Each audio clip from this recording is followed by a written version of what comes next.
मेरा प्रणाम। श्री गुरु मैया माँ भवानी के चरणों में प्रणाम। तीन सूत्र बताने वाले भैया हरिंदर के चरणों में प्रणाम। विपत्ति में साथ देने वाले नीलम आनंद के चरणों में प्रणाम। हमारा प्रणाम स्वीकार करी श्री गुरु स्वीकार हुई।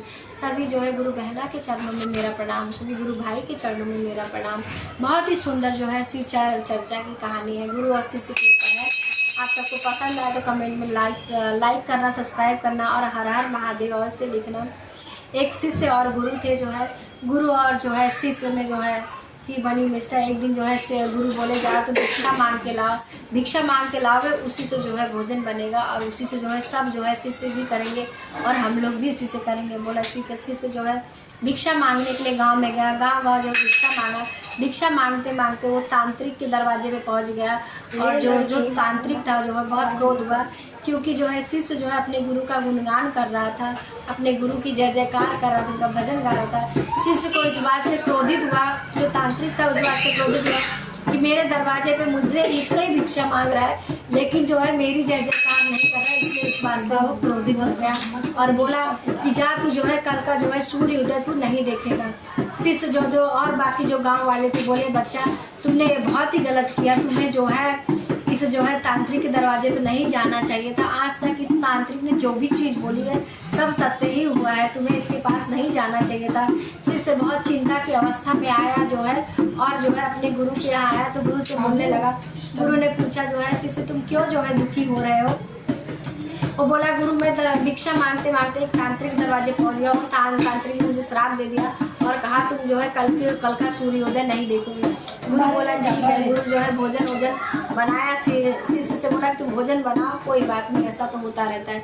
तो शिष्य ने भोजन भी बनाया, गुरु ने भोजन भी किया। उसके बाद जो है बोला कि तुम भी चलो आओ भोजन कर लो। तो वो अपने शिष्य से बोला, शिष्य जो है गुरु से बोला गुरु इतना बड़ा जो है टेंशन हो गया, मैं कल मर जाऊँगा और आपको भोजन की पड़ी। तो बोला कोई बात नहीं, भोजन कर लो सब ठीक हो जाएगा। फिर गुरु बोला रात को सो समय गुरु ने बोला आओ मेरे चरण दबाओ, चाहे कुछ भी हो जाए पर मेरा चरण छोड़ के उठना मत। शिष्य बोला ठीक है। जब गुरु जो है सो गया और जो है शिष्य चरण दबाने लगा तो तांत्रिक था पहले वेश बदल के आया, उसकी माँ के रूप में आया और शिष्य से बोला कि जो है मैं तुम्हारी माँ हूँ, जो है तुमसे मिलने आई हूँ।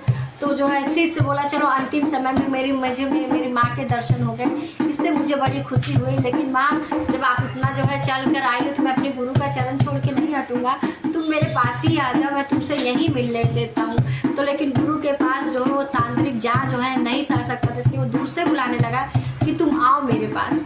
तो बोला मैं नहीं आऊँगा, अगर आपको आना है तो आओ, जब उतनी दूर से आगे कितनी बार भी आ जाओ।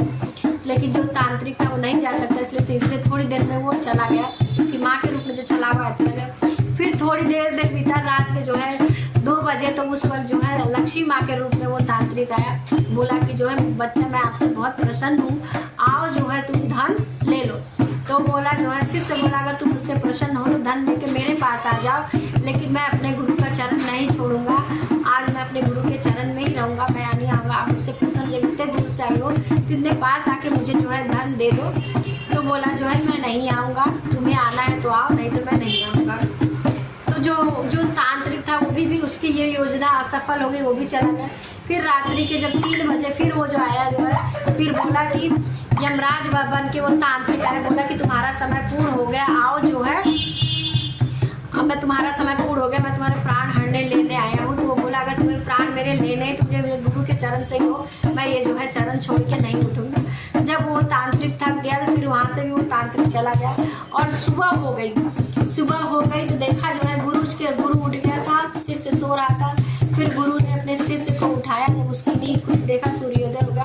बोला गुरु आप धन्य हो और आपकी शरण में रहने से, यही जो है इस कहानी का सार यही है, गुरु के शरण में रहने से और शिष्य को कुछ भी नहीं होता, ना उसको जान की हानि थी ना किसी ने। और सदैव जो है गुरु की जय जयकार, इसलिए सबको अपना गुरु बनाना चाहिए। जगत गुरु शिव गुरु के चरण में अपना जो है हाजिर लगाना चाहिए और उन्हें अपना गुरु बनाना चाहिए। बोलो शिव